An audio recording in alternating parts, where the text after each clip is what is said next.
Vamos fazer a leitura a palavra onde o Senhor trouxe adiante, irmãos, no Evangelho narrado por João.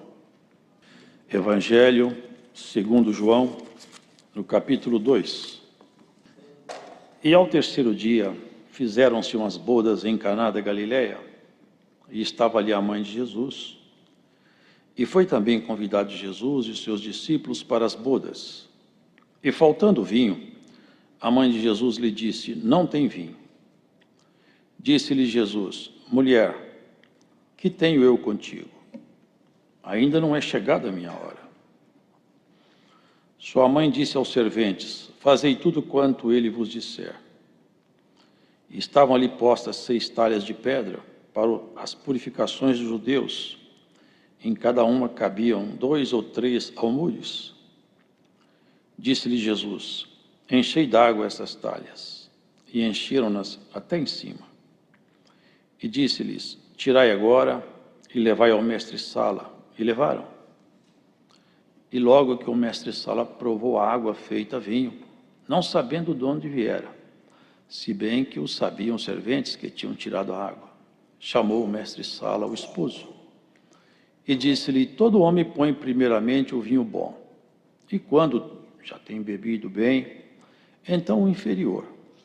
Mas tu guardaste até agora o bom vinho. Jesus principiou assim os seus sinais em Caná da Galileia, e manifestou a sua glória, e os seus discípulos creram nele. Depois disto, desceu a Capernaum, ele e sua mãe, e seus irmãos e seus discípulos, e ficaram ali não muitos dias. Até aqui, irmãos. Amém. Como se vê, ao longo das leituras dos evangelhos e também de Atos, não era de praxe que o Senhor Jesus frequentasse festas humanas, naturais. Contudo, nessa festa, nas bodas, é uma recepção, não é? É onde se faz uma festa. Nesse caso, uma festa com certeza de vulto. Essas bodas, festas de casamento aqui, de alguma forma levou o Senhor lá. E se ele lá esteve, não foi para participar de uma festa, certamente não. O Senhor nunca fazia nada em vão. Não era a sua missão se divertir ou participar de festas humanas. Ele tinha um propósito, sempre ele teve um propósito. Tudo que ele faz tem um objetivo claro, profundo e transcende muitas vezes a nossa compreensão. Nessa festa existem elementos interessantes e diálogos também profundos. Primeiro que essa festa não era ele quem promovia, tampouco sua mãe. E ela chamou a ele, dando como que uma indireção, uma informação. Acabou o vinho. Mas ele não era provedor de vinho, nem era provedor da festa. Cuido eu, era bem provável que ele poderia ter dito à sua mãe que começaria a fazer algum sinal. Porque não faria sentido esse diálogo, visto que ele não deveria prover nenhum vinho ali. Mas Maria falou com Jesus. Era uma mãe falando com o filho. Mas a resposta não foi de um filho com sua mãe. Foi de um Deus com a sua criação. Mulher, que tenho eu contigo? Já não era Jesus, o filho de Maria, que falava. Era o Verbo eterno que ali estava e falava com ela. Não entre nas medidas e tempos que você não entende nem conhece. Não foi muito tempo depois ele fez o milagre, mas a resposta do Verbo eterno foi diferente, porque ele sempre respeitou sua mãe. Mas aqui era o Deus falando com a sua criação. Mulher, que tenho eu contigo? Sabe, irmãos, nós, seres humanos, esquecemos a nossa estatura e também esquecemos quem é Deus. Se nós tivéssemos realmente uma compreensão de quem é Deus, e essa compreensão se figuraria como uma fé profunda, o Senhor disse que nós poderíamos fazer qualquer pedido, Ele se comprometeria em atendê-lo. Essa compreensão de quem é Deus. E a história narra homens que compreenderam profundamente e foram até os limites humanos naquela força que a fé levou. Aqui, logo depois, ele falou para os serventes. Sabe aquelas talhas que estão lá fora? Eram 6 talhas. Encheias de água, até em cima. E eles encheram as talhas de água. Até aí tudo era natural. A água, a talha e o trabalho feito de colocar ali dentro aquele líquido. Aí vem a segunda ordem. Pega desse líquido que vocês colocaram aí, leva para o mestre-sala. Eles tinham colocado água, eles sabiam. E quando eles tiraram, não tiraram água, tiraram vinho. Ninguém viu. Não teve nenhum aparato, nenhum sinal.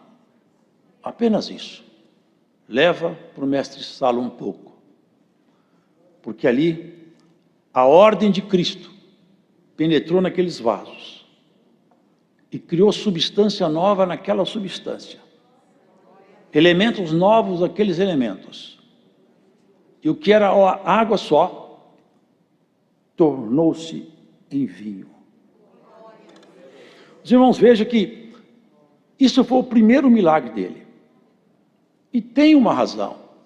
Eu cuido que tem uma chamada aqui para algum episódio. Por que o senhor faz isso aí? E não foi pouco, irmãos, porque uma vez eu estive olhando metretas e almudes, isso aqui dá centenas de litros. Centenas de litros, essas 6 talhas. Olha, a água, ela tem uma simbologia e o vinho também. Se nós dermos um salto lá adiante, uma certa ocasião, os discípulos de João reclamaram com o Senhor Jesus. Falaram assim, olha, o recado era esse, os discípulos de João jejuam, alguns fariseus também. Agora os discípulos seus não jejuam. Ele respondeu assim, olha, pode porventura os filhos num dia de festa, ou os amigos no dia da festa, fazer jejum? Não faz sentido, é bodas. Agora, eles estão em bodas, eles estão em festa, porque o esposo está aqui. Era dele que ele falava. O esposo era ele. E a esposa eram os discípulos. Nós estamos em núpcias. Eu estou me revelando a eles.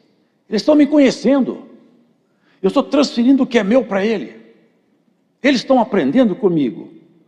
Dias virão e que o esposo lhe será tirado. Aí então jejuarão. Anunciou sua morte. Agora olha que interessante.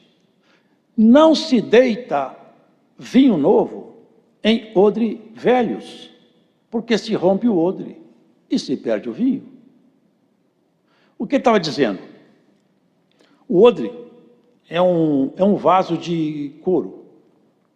Se coloca lá dentro um vinho, tampa-se a boca, o vinho novo fermenta, expande a parede daquele odre e ele fica no seu limite. Se colocar mais um vinho ali, quando ele for expandir pela segunda vez, ele rompe o odre. Ele estava dizendo o seguinte, olha, jejum que vocês estão fazendo, ele não tem valia, porque o coração de vocês está contaminado com um vinho estragado. eu vou dar um coração novo para vocês, é odre novo. E vou colocar um vinho novo nesse coração. A partir daí, fará sentido o jejum de vocês. Porque a palavra de Deus, quando penetra em nosso ouvido e desce no nosso odre, é a linguagem da água. Mas quando a fé se mistura com a palavra, é vinho e transforma a nossa natureza. Nós somos transformados pela palavra de Deus. Porque ela penetrando em nós, ela muda a nossa natureza. Diferente do falar humano, que não pode transformar o espírito de outro homem, a palavra de Deus pode. Ela entra em nós, é só a voz, é só um som que vibra no ar. Quando desce no coração e mistura com fé, faz uma mudança absurda. Isso era o anúncio. Ele fazia ali uma transformação de água em vinho. Aquelas talhas. Irmão, se nós fizermos uma visita ao passado, aconteceu no passado algumas dispensações de Deus. Aquelas talhas estavam vazias, porque mandou enchê-las. Se nós voltarmos lá atrás, no princípio, quando o homem saiu do Éden, vamos encontrar uma terra completamente contaminada, porque essas talhas eram para a purificação dos judeus. Tinha uma finalidade, era para a purificação. Se nós voltarmos lá atrás, nós vamos encontrar uma terra completamente contaminada, entenebrecida, violência, maldade, toda sorte de pecado, a ponto de Deus se irritar de uma maneira tal que ele chegou e procurou debaixo do sol alguém que ele pudesse descansar alguma promessa nele. E procurou, e achou um homem chamado Noé. E fez com ele uma aliança. Falou: Noé, eu vou fazer uma aliança com você. Porque olhando a terra, eu me enjoei, eu me enojei de tanta coisa horrível que eu vejo acontecer aqui. Contigo, eu faço uma aliança. Eu vou destruir a terra inteira. Quando o médico oncologista ele encontra um tumor maligno, sabe o que ele faz? Ele faz uma cirurgia e extirpa, arranca, corta aquele tumor e lança fora do corpo. Se deixar ali, ele contamina o resto do corpo. Cristo, olhando lá do alto, viu a terra com um tumor tão grande que tomou conta da terra toda. E a cirurgia dele foi anunciada a Noé: vou passar o bisturi aqui. E o nome desse bisturi vai ser dilúvio. Eu só achei uma parte boa aqui. É você, Noé. Ali numa figura de Cristo, anunciou a construção de uma arca. Ele purificou a terra, separando um homem que ele achou segundo o seu coração. Os irmãos pensam isso, porque é muito repetido nos refrões dos poetas e nos jargões religiosos. Deus é amor, e é mesmo, mas Deus é justiça. Deus é Pai, é mesmo, mas Ele continua sendo justiça. Deus, Ele não vai conviver com o pecado, não vai importar pecado, mas Ele purifica o pecador arrependido e aceita todo o coração quebrantado como filho seu. Só Noé. Vocês percebem que o céu não é contado pelo número, mas é contado pela virtude? Porque está escrito: largue a porta e espaçoso o caminho que conduz à perdição, e muitos são que passam por ele. Mas estreita a porta e apertado o caminho que leva aos céus, e poucos há que o encontrem.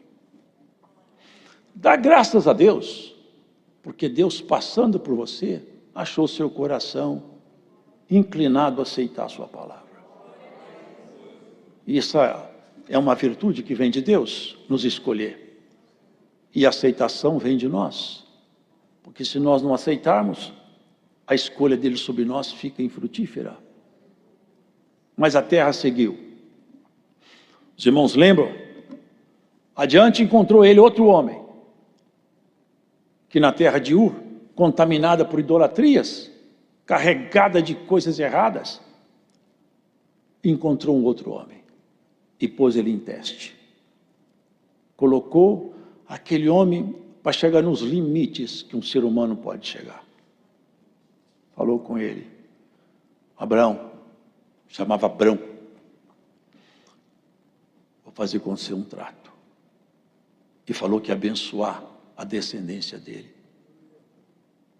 E falou, você vai ter uma descendência tão frutífera, é mais do que o número das estrelas que estão no céu, é mais do que o número das areias que estão no mar. Falou com ele tantas coisas, mas colocou ele em teste. Pediu seu filho, seu único filho. E ele levou o filho ao altar do sacrifício. E os irmãos conhecem bem essa passagem. Um gesto que fica para sempre nos anais da história do povo de Deus. Um homem que amava seu filho, seu único filho, o filho da sua velhice. E Deus lhe pede aquele filho. Ele escondeu da mulher, porque a mulher não aceitaria. Escondeu dos seus servos que foram com ele. Fica vocês aqui embaixo. Esse assunto aqui só eu sou capaz de executar. Logo, ele voltou com o menino e com o nome de Abraão. Ele chamava Pai Exaltado. O Senhor falou com ele, você não vai chamar mais Abrão, que em hebraico quer dizer Pai Exaltado. Você vai chamar agora Abraão, pai de uma multidão. Ali Deus purificou uma linhagem. A segunda talha foi achada. Ali houve uma purificação. Foi criada então a nação de Israel. Começou ali, que não tinha esse nome. Começaram ali a surgir então a estirpe dos hebreus. E por um bom tempo, os descendentes, irmão, vê Jacó, logo ali Cristo apresenta-se a ele, numa visão, quando ele deitou a cabeça numa pedra, aquela pedra representava o verbo eterno, e ali naquela pedra, ele viu Jesus. Como? Ele viu uma escada, que a base dela ficava na terra, e o topo lá no céu. O único que tinha o pé na terra e a cabeça no céu, o nome dele é Jesus. Porque ele falava, o Filho de Deus, que está no céu. Porque ele nunca perdeu a conexão eterna dele. Ali, Jacó viu Jesus e deitou em Cristo, descansou e teve visões. A segunda purificação seguiu a linhagem dos hebreus. Foram para a casa de Faraó, porque a história é longa. E lá se contaminaram, se tornaram prisioneiros, porque haviam se esquecido de um homem chamado José, cujo valor foi reconhecido pela casa de Faraó. Ali, Deus apresentou-se a um homem no deserto, fugindo. Ele havia aprendido toda aquela arte, aquela ciência egípcia, que era maligna. Ele aprendeu tudo. Foi criado na casa de Faraó. Um dia lá, no deserto, uma sarça ardia e não se queimava. E curioso, ele chegou perto da sarça. E uma voz nasceu ali e falou, tira o sapato dos teus pés. Aproximado aqui. Como quem ensinava a ele. Pode tirar o sapato, porque tudo que você aprendeu até hoje não vai servir para nada, para aquilo que eu vou te enviar. Esqueça tudo que você aprendeu na casa de Faraó. Ali começou uma terceira purificação. Ali Moisés foi colocado como homem para tirar Israel. Irmãos, Egito foi uma nação que fez pacto com as trevas. E eu provo dentro da Escritura isso. Fez pacto. Foi uma coisa horrível. Precisava de uma purificação. Precisava do povo sair do Egito, mas precisava do Egito sair do povo. Sabe por quê? Aqueles magos, aqueles feiticeiros trabalhavam com alta magia. Quando Moisés fez o rio virar sangue, aqueles magos fizeram igualzinho. Depois Moisés fez subir rã, eles fizeram igualzinho. Quando Moisés fez o pó da terra virar piolho, eles tentaram fazer, não deram conta. Porque também tem limite para Satanás operar, e Deus para o limite dele rápido. Glórias a Deus. E Deus vai parar alguma coisa que está perturbando uma família. Por esses dias, a mão do Todo-Poderoso vai parar alguma coisa que perturba a sua casa. Glórias ao Senhor. Olha que interessante. Aqueles piolhos Eu sempre falo isso, que eu acho isso maravilhoso. Aqueles piolhos saíam procurando a cabeça do Egito para não subir na cabeça dos hebreus. Nem no gado, nem nos bichos, nem nos animais. Só na casa de Faraó. Piolho que procura Faraó. Ali, irmão, nós vimos, chegou o limite. Agora você para, porque daqui para frente é a minha mão que vai trabalhar.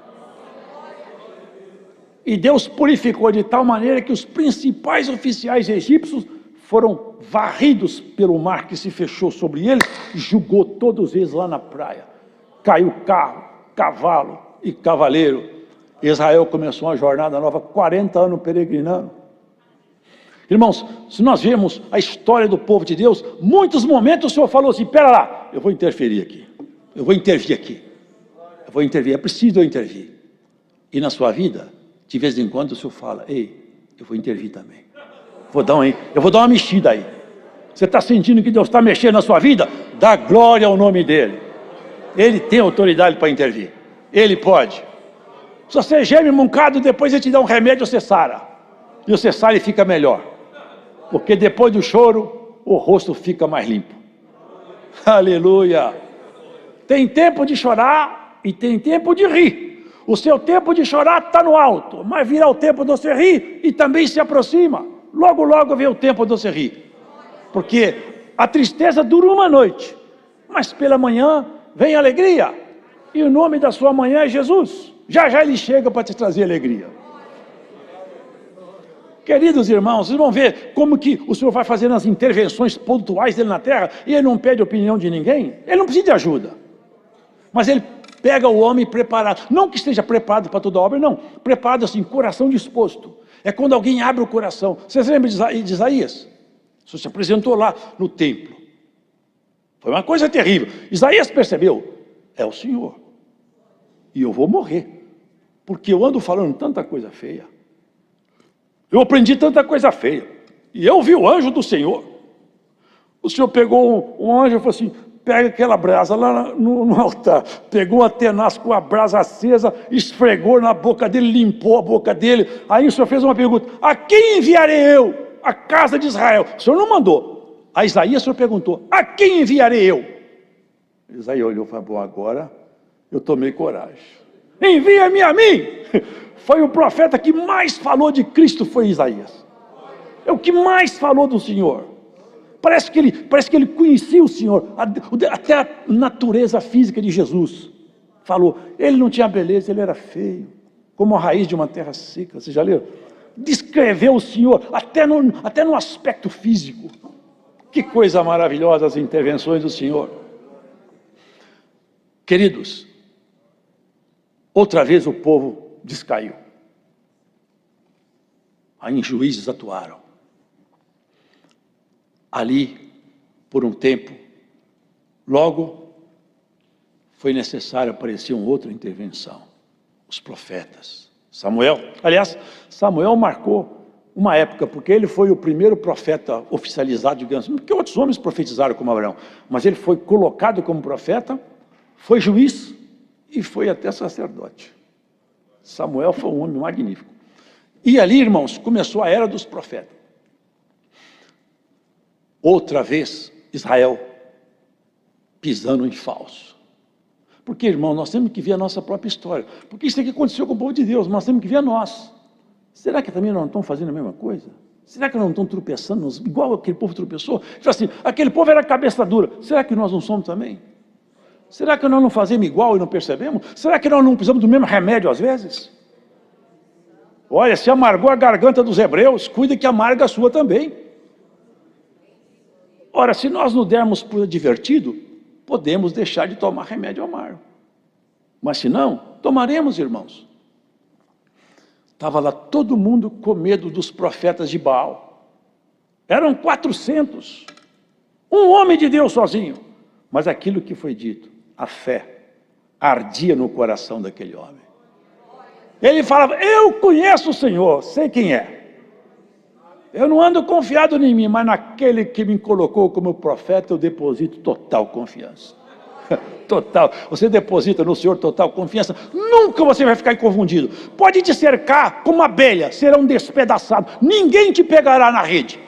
Ninguém te apanhará no dia mau, porque do dia mau Deus te livrou tantas vezes e tantas quantas necessárias te livrará. Ele tem autoridade para isso. Ele já fez obra até com mosca. Minha esposa tem uma obra bonita na vida dela, uma aranha, mas não dá para contar aqui na pregação de uma palavra. O Senhor faz qualquer elemento na mão dele é instrumento para fazer obra. Até o vento ele faz obra. Elias vendo todo Israel com medo, assustado. Aqueles profetas de Baal se tornaram então imponentes. Deus deu uma purificada lá. Elias chamou todos ao desafio. Todos vocês, vem cá. Junta os 400 profetas. E junta vocês também, ó povo de Deus. Vem cá, vocês estão com medo, chega perto de mim. Pôs todos juntos. Ao teste dele. A segurança, a ironia. Começa vocês primeiro, que vocês são muito. E colocar o altar. Faz a oferta. Impõe a oferta aí. Agora o nosso trato vai esse. O Deus que for Deus vai fazer descer fogo do céu. Porque o inimigo pode até fazer descer fogo do céu, como ele fez no tempo de Jó. Mas quando Deus põe o dedo e fala, para, ele para e não faz nada. E quando Deus fala assim, o seu limite chegou, o limite chegou. Ali Elias sabia, eu vou fazer isso aqui porque Deus está comigo nesse negócio. Clama o Deus de vocês. Vocês já conhecem tudo isso aí. E clamava e gritava. E chorava e rasgava até a carne. Esfaqueava, cortava o corpo. Saía sangue. E ele gritava, será que o Deus seu não viajou? Grita mais alto, talvez está dormindo, vocês acordam ele. Provocou eles. Achincalhou o Deus deles. Acho que ele não está ouvindo não, hein? Chegou um ponto que eles desistiram. Agora joga bastante água em cima, hein? Para vocês não falar que estava para pegar fogo. Põe água em cima, hein? Jogaram tanta água que fez um ribeiro em volta. Falei assim, ó, mostra para esse povo que foi segundo a tua palavra que eu fiz isso. Desceu um fogo do céu, irmão, que queimou tudo. Até a água secou. Sabe o que ele fez? Pega os profetas, não escapa nenhum. Morreram 400 profetas à espada. Deus deu uma limpeza lá. Aqui o Senhor Jesus, irmãos, nos mostrava isso, irmãos. As talhas estavam esgotadas. Salvo o melhor juízo, são uns 500 anos de silêncio, de Malaquias até a vinda de João. Não havia mais profecia, nenhuma visão, nada. Silêncio absoluto de Deus na casa de Israel. O povo corrompeu-se. Já os fariseus não entendiam com os saduceus, cada um interpretava como queria, começaram a criar regra em cima de regra, doutrina em cima de doutrina, peso em cima de peso, medida em cima de medida, e estava insuportável. Cada um entendia que o Messias tinha que ser de um jeito e de outro. Era uma confusão só. Quando João chegou, ele anunciava o Cordeiro que tira o pecado do mundo. Esse, queridos, é aquele que nas bodas de Caná mostrou claramente o propósito dele. É transformar a essência, o coração, o outro. Ele falou para Nicodemos, você tem que nascer outra vez. Queridos, bem-aventurados são todos quantos sabem qual é a sua vocação e buscam em Deus o aperfeiçoamento e não se conformam com suas próprias limitações. Todas as vezes que você vê um defeito em você e não gostar dele, ele ainda não é seu. Toda vez que você fizer alguma coisa errada e se arrepender, ainda tem espaço para Deus te consertar em Cristo. A transformação da água em vinho. Até uma expressão popular. Ele mudou da água para o vinho. É isso que o Senhor faz conosco. Mudamos da água para o vinho. De pessoas naturais para pessoas espirituais. E a purificação foi tão boa que ele ainda fez uma coisa. Chegou no templo, estavam os cambistas lá vendendo, fazendo troca de moeda, e ganhava dinheiro na troca, ganhava dinheiro na venda dos animais, era um negócio só. Jesus chegou lá, pegou um chicote. Os discípulos nunca tinham visto ele fazer aquilo. Ele meteu o pé na mesa dos cambistas, abriu a gaiola das pombas, soltou os animais, e desceu o chicote nos cambistas, que não ficou um lá dentro, saiu todo mundo correndo. E eles falaram: o Senhor Jesus está nervoso aqui dentro. Não ficou um cambista lá, pôs todo mundo para fora. Ele falou assim: eu vou purificar o templo, porque a casa de Deus não é comércio, não é para anunciar troca de favores, aqui é para anunciar vida eterna para aqueles que creem em Jesus Cristo. Essa é a casa do Senhor purificada, anúncio de salvação. Essa igreja não quer seu dinheiro, não quer saber quanto você ganha. Aqui o anúncio é de salvação, não se troca a salvação por favores humanos. Se você for fiel, você vai entrar no céu pelo mérito de Jesus Cristo. Nós não somos uma organização interessada em favores humanos, nem em negócios políticos. Nosso assunto é salvação de alma. E você foi ingresso nessa graça, porque Cristo te chamou. Ele abriu o seu coração, abriu seus olhos e te fez enxergar a eternidade. Isso é maravilhoso. Deixa Ele transformar o que está no seu interior, até que haja uma transformação total em você. E você deixa de ser uma pessoa natural para ser uma pessoa completamente espiritual. Não tem mais medo da morte, não tem mais medo da velhice, nem do desemprego, nem da doença, porque você sabe, Deus está comigo. Haja o que houver, Deus está comigo e está de bom tamanho. Você com Deus sempre será a maioria e sempre vai vencer. Você pode estar com o mundo inteiro do seu lado. Se Deus não estiver contigo, você está perdido. Mas se Deus estiver com você, você pode estar sozinho, que você vai vencer. É isso que importa. Deus estando conosco é tudo que nós queremos. Pode falar mal de nós, pode atacar, não tem problema. Deus está conosco, é o que nos basta. Glórias a Deus, Deus seja louvado. Amém. Agradecemos a Deus em oração.